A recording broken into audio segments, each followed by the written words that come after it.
जी हाँ दोस्तों, बहुत बहुत स्वागत है आपका डाउट क्लासेस में। तो दोस्तों हम डिस्कस करेंगे इस वीडियो में यूपी पीसीएल जूनियर इंजीनियर का 25 नवंबर 2019 में इवनिंग शिफ्ट का पेपर, जिसमें हम डिस्कस करेंगे कुछ ट्रिकी क्वेश्चन जो यूपी पीसीएल बार बार रिपीट करता है। तो फ्रेंड, इससे पहले भी हम एक वीडियो डाल चुके हैं यूपी पीसीएल को लेके। ये हमारा सीरीज़ का दूसरा वीडियो है, तो बहुत ही इंपॉर्टेंट वीडियो है। कुछ ऐसे कॉन्सेप्ट होते हैं कि यूपी पीसीएल उन पर बार बार क्वेश्चन पूछता है, तो वही क्वेश्चन हम डिस्कस करेंगे जिससे कि आपकी एक्यूरेसी बढ़ सके और आपकी नंबर इम्प्रूव हो सके। तो फ्रेंड, ऐसे क्वेश्चन आपको बिल्कुल भी गलत नहीं करने हैं। तो चलिए फ्रेंड, डिस्कस कर लेते हैं क्वेश्चन हम अपना। तो फ्रेंड, यहाँ पे आप देख पा रहे होंगे ये यूपी पीसीएल का 25 नवंबर 2021 का 2019 का क्वेश्चन पेपर है, वो भी इवनिंग शिफ्ट का जूनियर इंजीनियर ट्रेनिंग इलेक्ट्रिकल का। तो चलिए फ्रेंड, देखते हैं पहला क्वेश्चन।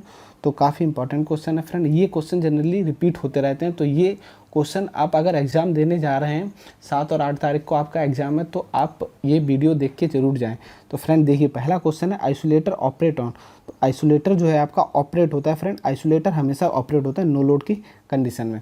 तो आइसोलेटर जो होता है वो आपका बस में लगा होता है, तो आइसोलेटर हमेशा नो लोड की कंडीशन में ऑपरेट होता है। जो सर्किट ब्रेकर होता है, जो सीबी होता है सर्किट ब्रेकर, वो आपका ऑन लोड पर ऑपरेट होता है। तो सबसे पहले आपका सर्किट ब्रेकर और ऑपरेट होता है, उसके बाद आपका आइसोलेटर ऑपरेट होते हैं।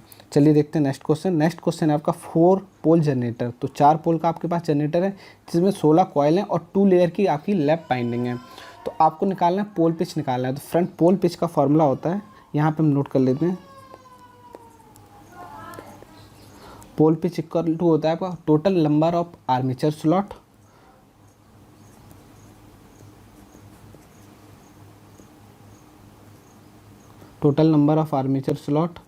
डिवाइडेड बाई नंबर ऑफ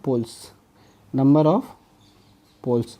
तो फ्रेंड ये फार्मूला होता है, पोल पिच इक्वल टू होता है total number of armature slot divided by number of poles. तो फ्रेंड यहाँ पे नंबर ऑफ आर्मेचर स्लॉट कितने हो जाएंगे, क्योंकि 16 कॉइल्स हैं और 2 लेयर की वाइंडिंग है, तो 16 इंटू 2 यानी कि आपके जो स्लॉट हो जाएंगे वो 32 हो जाएंगे। तो पोल पिच जो आपका आ जाएगा, पोल पिच आपका आ जाएगा 32 डिवाइडेड बाई, और 4 पोल का आपका जनरेटर है 4, तो ये आ जाएगा आपका 8। तो 8 आपका सही आंसर है। चलिए देखते हैं फ्रेंड नेक्स्ट क्वेश्चन। काफ़ी इंपॉर्टेंट क्वेश्चन था फ्रेंड। ऐसे क्वेश्चन जनरली रिपीट होते रहते हैं, कहीं पोल पिच पूछ लेगा, कहीं डिस्ट्रीब्यूशन फैक्टर पूछ लेगा, कहीं पिच फैक्टर पूछ लेगा, तो कहीं इनकी आइडियल वैल्यू पूछ लेगा। तो ये क्वेश्चन आपको बिल्कुल भी गलत नहीं करने हैं। तो चलिए देखते हैं फ्रेंड अपना अगला क्वेश्चन। तो नेक्स्ट क्वेश्चन है आपका for a medium transmission line. तो मीडियम ट्रांसमिशन लाइन के लिए पैरामीटर ए जो होता है आपका किसके बराबर होता है, तो इक्वल टू वी, बिल्कुल गलत है। इक्वल टू वी नहीं होता, इक्वल टू डी के आपका समान होता है। तो देखिए, मीडियम ट्रांसमिशन लाइन में अगर हम बात करें टी सेक्शन की, तो टी सेक्शन के लिए जो पैरामीटर होते हैं वो कुछ इस प्रकार होते हैं। V S I S equal to 1 plus Y Z by 2 Z 1 plus Y Z divided by 4 by 1 plus Y Z divided by 2। तो फ्रेंड यहाँ पे आप देख पा रहे होंगे पैरामीटर ए और पैरामीटर डी आपके बिल्कुल समान है। तो ये आपका बहुत ही यहाँ पे अगर आप बात करें रिसीविंग एंड वोल्टेज भी होता है वी आर और आई एस। तो यहाँ पे आप देख पा रहे होंगे ए जो होता है आपका इक्विवेलेंट होता है डी। अगर हम पाई सेक्शन की बात करते हैं फ्रेंड, तो पाई सेक्शन में भी लगभग सेम ही होता है। पाई सेक्शन के लिए भी हम नोट कर लेते हैं। तो पाई सेक्शन की अगर हम बात करें, यहाँ हमने टी सेक्शन की बात की थी। पाई सेक्शन के लिए अगर हम मीडियम ट्रांसमिशन लाइन के लिए पैरामीटर निकालते हैं, तो वो कुछ इस प्रकार से निकल के आते हैं। V S I S equal to 1 plus Y Z, ये वाई है, वाई जेड डिवाइडेड बाई 2, यहाँ पे जेड आएगा, यहाँ पे वाई आएगा, और 1 plus Y Z divided by 4, 1 plus Y Z divided by 2, और ये वी आर आई आर। तो कुछ इस प्रकार से पैरामीटर आते हैं। तो ए पैरामीटर बराबर होता है डी के। तो बिल्कुल सही आंसर है। ये क्वेश्चन आपको गलत नहीं करने। चलिए देखते हैं नेक्स्ट क्वेश्चन। तो रिलेटिव परमेबिलिटी आपकी कितनी होती है डायमैग्नेटिक मटेरियल के लिए। तो 3 टाइप के आपके मटेरियल होते हैं, डायमैग्नेटिक, पैरामैग्नेटिक और फेरोमैग्नेटिक। फेरोमैग्नेटिक की जो रिलेटिव परमेबिलिटी होती है वो 1 से बहुत ज़्यादा होती है। पैरामैग्नेटिक की जो होती है 1 से थोड़ी सी ज़्यादा होती है और 1 के बराबर ही होती है लगभग। लेकिन डायमैग्नेटिक जो होते हैं, डायमैग्नेटिक यानी कि जो विद्युत जो चुंबक की तरह बिल्कुल भी काम नहीं करते, जो मैग्नेट को आकर्षित नहीं करते हैं, तो उनकी रिलेटिव परमेबिलिटी होती है वो लेस देन यूनिटी रहती है। तो काफ़ी इंपॉर्टेंट क्वेश्चन है फ्रेंड। आपसे पूछ सकता है फेरोमैग्नेटिक की कितनी रहती है, पैरामैग्नेटिक की कितनी रहती है, तो आपको ये क्वेश्चन बिल्कुल गलत नहीं करने हैं। चलिए देखते हैं अपना नेक्स्ट क्वेश्चन। नेक्स्ट क्वेश्चन है half adder is a logic circuit. Half adder एक लॉजिक सर्किट है जो आपका एक्सेप्ट करता है दो इनपुट को। तो हाफ एडर क्या होता है फ्रेंड, दो बिट का एडिशन कराता है। यहीं अगर हम बात करें फुल एडर की, तो फुल एडर में आपका 3 इनपुट का एडिशन कराता है और 2 आपके आउटपुट होते हैं। हाफ एडर और हाफ सब्सट्रैक्टर जो होते हैं वो 2 इनपुट एक्सेप्ट करते हैं, यानी हाफ एडर होता है 2 इनपुट को ऐड कराता है, हाफ सब्सट्रैक्टर जो होता है वो 2 इनपुट का डिफरेंस क्रिएट करता है। तो यहाँ पे सही आंसर है 2। अगर आप हाफ एडर का फुल डायग्राम बनाना चाहें तो कुछ ब्लॉक डायग्राम कुछ इस प्रकार से बनेगा आपका। ये है हाफ एडर, ये एक इनपुट, ये 2 इनपुट यानी कि ए और बी, तो ये हो गया आपका सम, और यहाँ पे आपका आएगा कैरी। अगर हम बात करें सम के एक्सप्रेशन की, तो सम का जो एक्सप्रेशन आएगा ए एक्सोर बी आएगा, और कैरी का जो एक्सप्रेशन आएगा वो ए डॉट बी आएगा, यानी एंड ऑपरेशन आएगा। तो काफ़ी इंपॉर्टेंट क्वेश्चन था फ्रेंड, ये आपको बिल्कुल गलत नहीं करने। इलेक्ट्रॉनिक्स के क्वेश्चन जनरली गलत करके आते हैं स्टूडेंट, तो फ्रेंड ये इलेक्ट्रॉनिक्स के क्वेश्चन भी काफ़ी इंपॉर्टेंट हो जाते हैं। 10 से लेकर 15 तक इलेक्ट्रॉनिक्स के क्वेश्चन आपसे पूछ लिए जाते हैं। चलिए देखते हैं नेक्स्ट क्वेश्चन। नेक्स्ट क्वेश्चन है नेचुरल ड्राफ्ट। तो नेचुरल ड्राफ्ट आपका क्रिएट होता है पावर प्लांट में चिमनी के द्वारा। तो जो आपकी चिमनी होती है पावर प्लांट में, उसमें नेचुरल ड्राफ्ट आपका क्रिएट होता है। नेचुरल ड्राफ्ट का मतलब ये होता है कि आपने ईंटों का भट्टा देखा होगा, तो उसमें भी नेचुरल ड्राफ्ट क्रिएट होता है कि अगर आप यहाँ से कुछ एयर देंगे तो अपने आप ही ऊपर चली जाती है। तो ये होता है आपका नेचुरल ड्राफ्ट। तो चिमनी के द्वारा आपका नेचुरल ड्राफ्ट क्रिएट किया जाता है। और फ्रेंड एक आईडी फैन होता है इंड्यूस्ड ड्राफ्ट, वो आपका ड्राफ्ट क्रिएट करता है बॉयलर में, तो बॉयलर के अंदर वो ड्राफ्ट क्रिएट करता है, लेकिन नेचुरल ड्राफ्ट जो होता है वो चिमनी के द्वारा क्रिएट किया जाता है। चलिए देखते हैं अपना नेक्स्ट क्वेश्चन। काफ़ी ट्रिकी क्वेश्चन है फ्रेंड। ये देखिए अगला क्वेश्चन है के मैप पे फिर से क्वेश्चन आ गया। अगर कोई 3 वेरिएबल का के मैप है तो उसमें कितने सेल होंगे। तो 3 वेरिएबल का के मैप है तो उसमें 2 की पावर n सेल होंगे, यानी कि 2 की पावर 3 यानी कि 8 सेल होंगे। अगर 2 वेरिएबल का के मैप है तो 2 की पावर 2 यानी कि 4 सेल होंगे। तो चलिए फ्रेंड इसको हम बना के भी देख लेते हैं। तो 2 की पावर n करना है आपको, कुछ नहीं करना है, तो सेल आपके निकल आएंगे। तो फॉर 3 वेरिएबल के लिए देखिए कुछ आपका सेल इस प्रकार से बनेगा। यहाँ जाएगा ए बी और सी। देखिए 3 वेरिएबल होगा ए बी सी, तो ये आपके 1 2 अगर ये काउंट करेंगे तो आपके 3 सेल बन गए।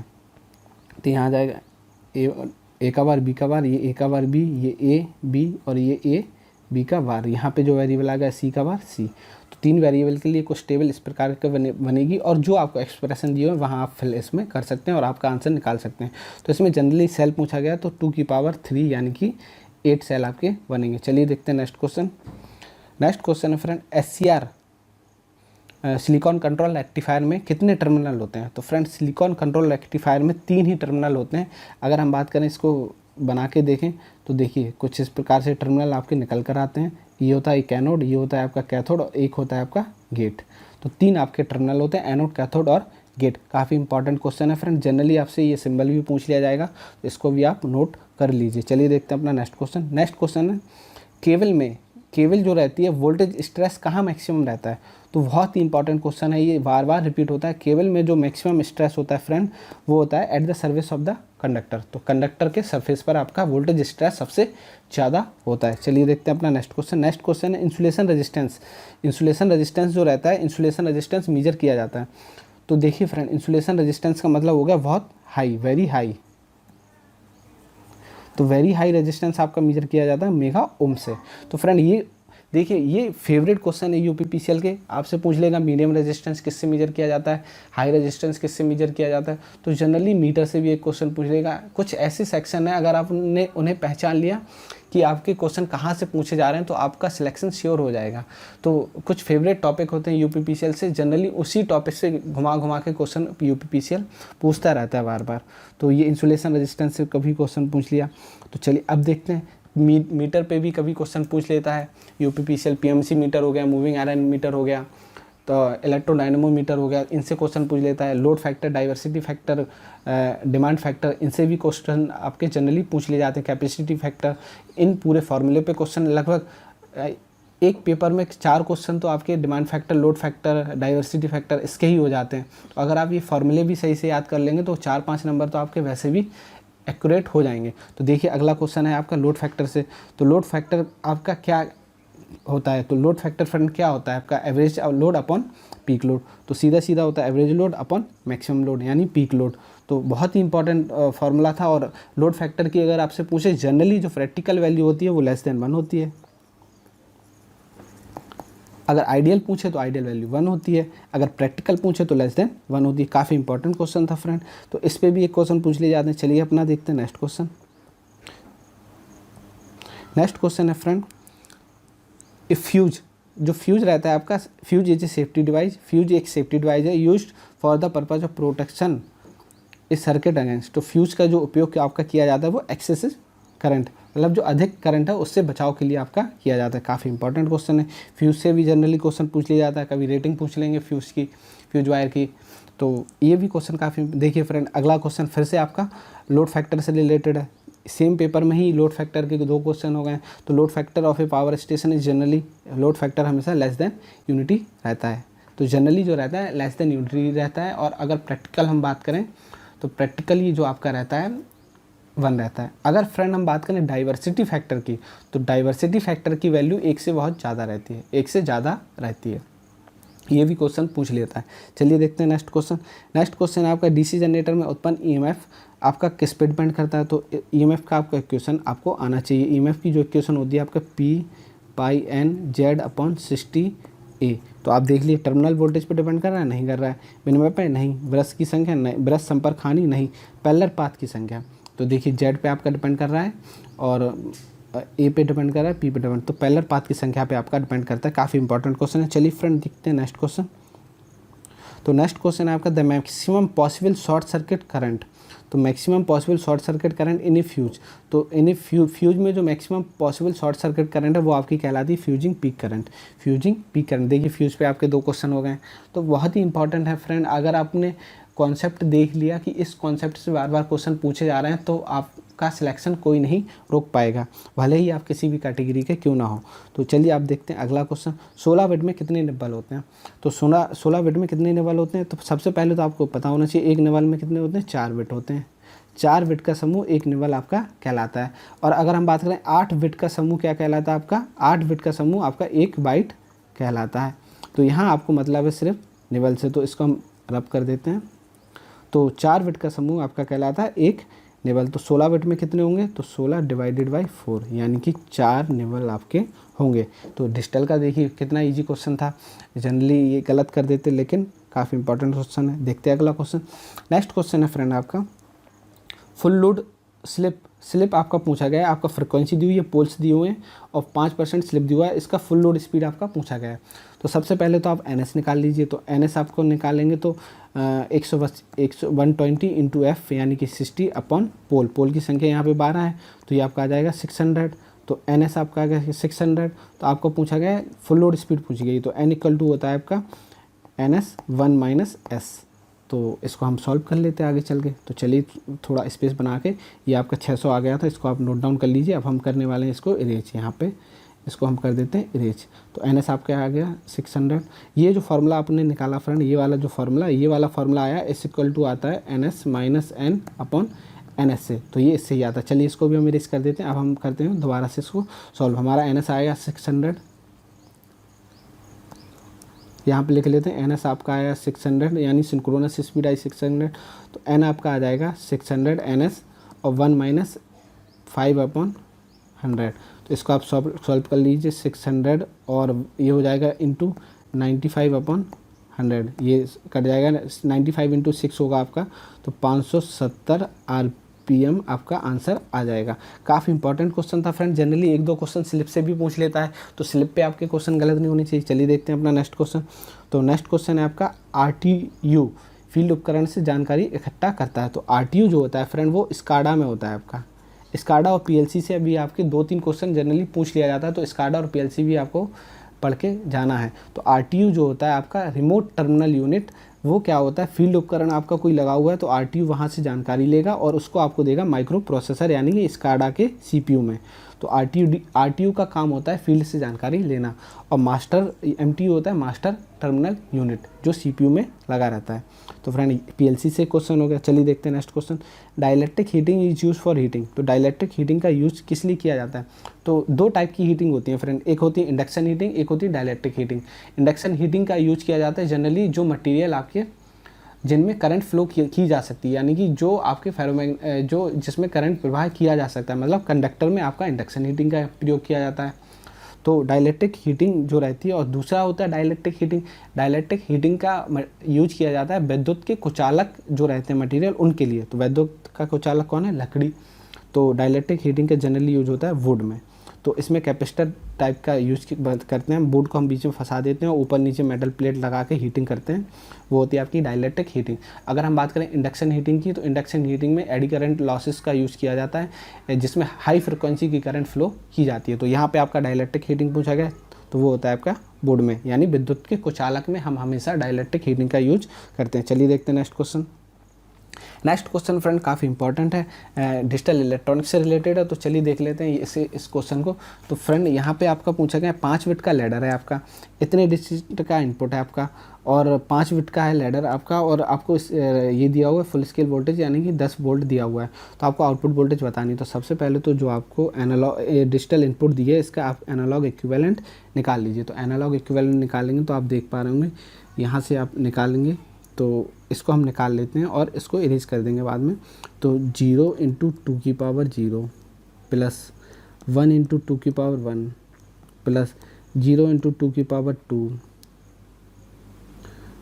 प्लस 1 × 2 की पावर 3 प्लस 1 × 2 की पावर 4। तो देखिए 2 की पावर 4 16 प्लस 8 प्लस ये हो जाएगा 0 प्लस 2 ये भी हो जाएगा 0। तो ये हो जाएगा आपका 24 और 2 26।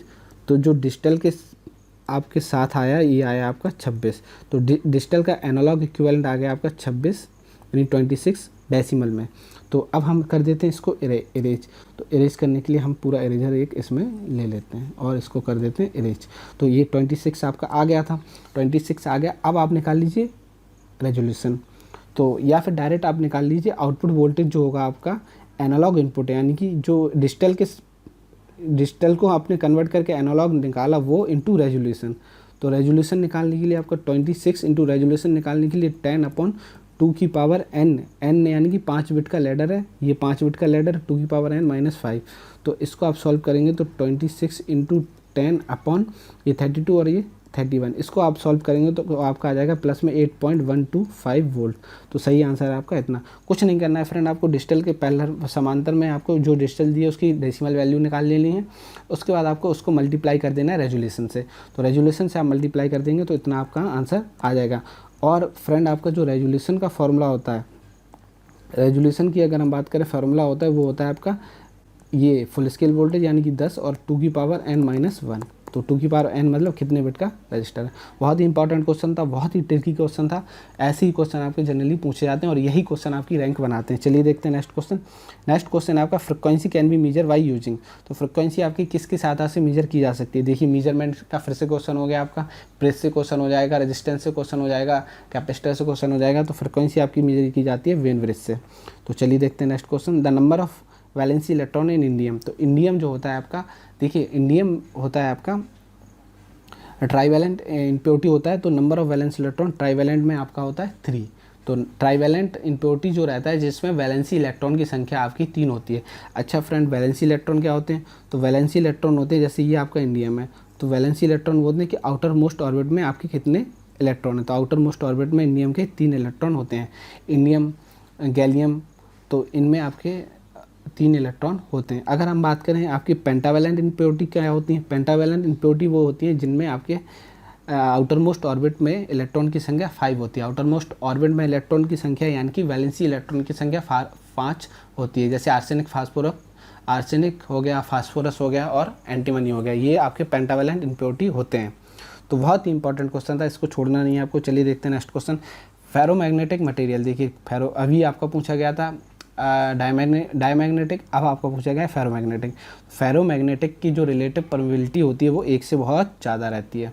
देखिए फ्रेंड, दोनों ही क्वेश्चन एक ही पेपर में आपके पूछ ले गए हैं, तो ऐसे क्वेश्चन आपको गलत नहीं करने। देखते हैं अगला क्वेश्चन। सर्किट ब्रेकर के खुलने के बाद संपर्क में आने वाले वोल्टेज को कहते हैं रिकवरी वोल्टेज। तो सर्किट ब्रेकर से आपका एक क्वेश्चन पूछ लिया, सर्किट ब्रेकर के खुलने के बाद संपर्क में आने वाले वोल्टेज को कहते हैं रिकवरी वोल्टेज। और फ्रेंड हम आपको एक बात बताना चाहेंगे, ये जो क्वेश्चन हम डिस्कस कर रहे हैं ये पेपर में आए हुए क्वेश्चन है यूपीपीसीएल के, जो कि कंडक्ट किया गया था 25 नवंबर 2019 को इवनिंग शिफ्ट में। और जो मॉर्निंग शिफ्ट का पेपर था उसके जो ट्रिकी क्वेश्चन है, कुछ इंपॉर्टेंट क्वेश्चन है, उसका वीडियो हम ऑलरेडी बना चुके हैं। उसका लिंक आपको वीडियो के डिस्क्रिप्शन में मिल जाएगा, तो उसको भी अगर आप देखना चाहें तो देख सकते हैं। चलिए देखते हैं अपना नेक्स्ट क्वेश्चन। तो एक मेघर का उपयोग, देखिए फ्रेंड मेघर का फिर से यूज आ गया। अभी आपका इंसुलेशन रेजिस्टेंस पूछा गया था, अब मेघर का उपयोग क्या होता है, हाई मान के प्रतिरोध विशेष रूप से इंसुलेशन रेजिस्टेंस के मेजर के लिए किया जाता है। वही इसमें आपका ऑप्शंस जो है आंसर दे दिया है, पिछले क्वेश्चन में आपका आंसर ही क्वेश्चन दिया हुआ था, तो बहुत ही इंपॉर्टेंट क्वेश्चन है। चलिए देखते हैं next question. PN junction can be named as, तो पीएन जंक्शन जो आपका रहता है ये है पी और ये है एन, तो ये जनरली आप इसको डायोड भी कह सकते हैं, तो डायोड भी कह सकते हैं। काफ़ी इंपॉर्टेंट क्वेश्चन है। चलिए फ्रेंड देखते हैं नेक्स्ट क्वेश्चन। नेक्स्ट क्वेश्चन है induction motor the short circuit test is a block rotor test. तो जो शॉर्ट सर्किट टेस्ट होता है वो ब्लॉक रोटर टेस्ट होता है। काफ़ी इंपॉर्टेंट क्वेश्चन है, बहुत बार रिपीट हुआ है ये क्वेश्चन। चलिए देखते हैं अगला क्वेश्चन। अगला क्वेश्चन है ट्रांसफार्मर द्वारा पैरेलल ऑपरेशन में जो लोड शेयरिंग होती है वो केवीए रेटिंग के अकॉर्डिंग होती है। बहुत इंपॉर्टेंट क्वेश्चन है फ्रेंड, बहुत रिपीट हुआ है, काफ़ी इंपॉर्टेंट, इसको तो आप याद कर लीजिए। तो जो पैरेलल ऑपरेशन में लोड शेयरिंग होती है वो केवीए पे आपका डिपेंड करता है, तो मेन आपका है केवीए पे डिपेंड करता है। चलिए देखते हैं अगला क्वेश्चन। तो नेक्स्ट क्वेश्चन है फ्रेंड, देखिए अगला क्वेश्चन डाइवर्सिटी फैक्टर से फिर से आ गया। लोड फैक्टर, डिमांड फैक्टर, सब यही क्वेश्चन आपके रिपीट होते हैं बार बार। तो अगर आप प्रीवियस ईयर क्वेश्चन पेपर सही से लगा रहे हैं, भले ही आप, हम बात यूपीपीसीएल की नहीं करना है, और भी एग्जाम के जैसे पीजीसीआईएल, एसएससी, इनके भी क्वेश्चन पेपर आप सही से लगा रहे हैं तो आपका सिलेक्शन कोई नहीं रुक सकता है। तो the ratio of sum of maximum demand, तो sum of maximum demand of separate consumer, अलग अलग consumer to the maximum demand, तो सबकी अलग अलग डिमांड का सम और अपॉन मैक्सिमम डिमांड, तो ये आपका कहलाता है डाइवर्सिटी फैक्टर। और अगर आपसे फ्रेंड पूछ ले डाइवर्सिटी फैक्टर की वैल्यू जनरली कितनी रहती है, तो डाइवर्सिटी फैक्टर की वैल्यू जो रहती है जनरली ग्रेटर देन 1 रहती है। बहुत ही इंपॉर्टेंट क्वेश्चन है। चलिए देखते हैं अगला क्वेश्चन। अगला क्वेश्चन है during the retrace period electron move from screen. तो सीआरओ, सबसे पहले तो आपको पता होना चाहिए ट्रेस क्या होता है और रिट्रेस क्या होता है। तो फ्रंट ट्रेस होता है, सीआरओ की अगर ये स्क्रीन है तो इसमें होती है स्कैनिंग। स्कैनिंग का मतलब है कि इलेक्ट्रॉन बीम स्क्रीन पर चलती है, इलेक्ट्रॉन बम्बार्ड करती है, तो स्क्रीन पर दृश्य दिखाई देते हैं। तो सबसे पहला होता है ट्रेस पीरियड। ट्रेस पीरियड मतलब लेफ्ट से राइट चलना, तो ये लेफ्ट से राइट चलता है, तो ये होता है ट्रेस पीरियड जो कि हमें दिखाई देता है। उसके बाद आता है रिट्रेस पीरियड। तो रिट्रेस पीरियड होता है वापस से दोबारा पोजीशन पे आना, तो ये होता है रिट्रेस पीरियड। तो ये हो गया ट्रेस, ये हो गया रिट्रेस, ये हो गया ट्रेस, ये हो गया रिट्रेस। तो ट्रेस हमेशा चलता है लेफ्ट टू राइट और रिट्रेस हमेशा चलता है राइट टू लेफ्ट। आपको एक बात और बताना चाहें, रिट्रेस पीरियड में कोई भी इंफॉर्मेशन आपकी नहीं होती है। तो जो इन्फॉर्मेशन होती है, जो स्क्रीन पर हम सीआरओ की स्क्रीन पर या टीवी की स्क्रीन पर, पुरानी जो मैग्नेटिक टाइप टीवी आती थी उस पर जो दृश्य देखते थे वो ओनली ट्रेस के द्वारा ही दिखते हैं। तो यानी कि जो लेफ़्ट से राइट जाता है ट्रेस हमारा, ये इस तरह लेफ़्ट से राइट, उसके द्वारा ही ट्रेस दृश्य दिखते हैं। तो हमारा फ्रेंड रिट्रेस में कोई भी इन्फॉर्मेशन नहीं होती है।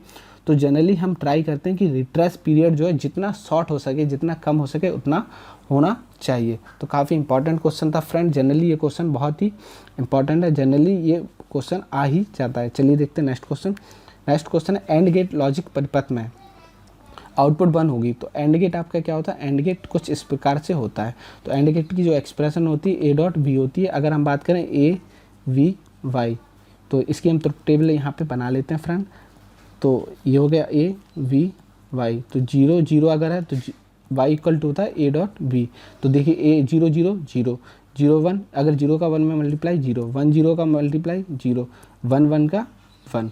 तो एंड गेट ऐसा गेट है जिसके सभी इनपुट हाई होने पे ही आउटपुट हाई होगी। तो वही इसमें लिखा हुआ, यदि और केवल यदि जब इसके सभी इनपुट हाई है तभी आउटपुट इसकी हाई होगी। तो ये क्वेश्चन आपको गलत नहीं करने। देखते हैं अपना नेक्स्ट क्वेश्चन। तो नेक्स्ट क्वेश्चन है फ्रेंड आपका फ्यूजिंग फैक्टर जो रहता है। देखिए फ्यूज पे ये तीसरा क्वेश्चन है फ्रेंड। तो फ्यूजिंग फैक्टर भी जनरली पूछ ही लिया जाता है। फ्यूजिंग फैक्टर जो रहता है आपका minimum fusing current upon current rating of the fusing element. तो बहुत ही इंपॉर्टेंट क्वेश्चन है। चलिए देखते हैं next question. In single phase induction motor, single phase induction motor जो रहती हैं उसमें आपका क्या रहता है, मेन और ऑक्सिलरी वाइंडिंग दोनों ही आपकी स्टेटर में प्लेस्ड रहती हैं। काफ़ी इंपॉर्टेंट क्वेश्चन है फ्रेंड। चलिए देखते हैं नेक्स्ट क्वेश्चन। नेक्स्ट क्वेश्चन है आपका, इनमें से कौन सा डिवाइस है जिसको ट्रिगरिंग के लिए यूज़ करते हैं एससीआर की। तो जनरली यूजेटी जो रहता है फ्रेंड, एक चीज़ और हम बताना चाहेंगे, यूजेटी को हम यूज़ करते हैं एससीआर की ट्रिगरिंग के लिए। तो यूजेटी पे एक क्वेश्चन और बनता है कि आपका रिलैक्सेशन ऑक्सीलेशन के लिए, रिलैक्सेशन ऑक्सीलेटर की तरह किसका यूज़ किया जाता है, तो यूजेटी का यूज़ किया जाता है। और यूजेटी जो है आपका थायरिस्टर फैमिली का पार्ट नहीं है। यूजेटी की जो फुल फॉर्म होती है यूनि जंक्शन ट्रांजिस्टर होती है। तो यूजेटी का कुछ जो सिंबल आपका बनता है कुछ इस प्रकार से बनता है, बेस 2 बेस 1 और ये होता है आपका एमीटर। यहाँ इसको बोला जाता है एमीटर टर्मिनल।